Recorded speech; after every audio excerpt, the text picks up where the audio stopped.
ting som virker.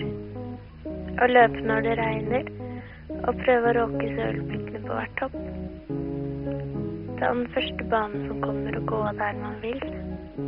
Gå til et høyt sted og se utover. Smake på godterier man ikke har sett før. Lese tegneserier i parken. Dekke på bordet før frokost og spise lenge. Gå på biblioteket for å lukte. Ringe mormor. Besøke noen man ikke har sett på lenge. Drikke kaffe midt på dagen og lese Aftenposten. Gå i platebutikkene og høre på en plate med fint cover, eller noe som man kanskje har hørt om, eller noe man lurer på hva er.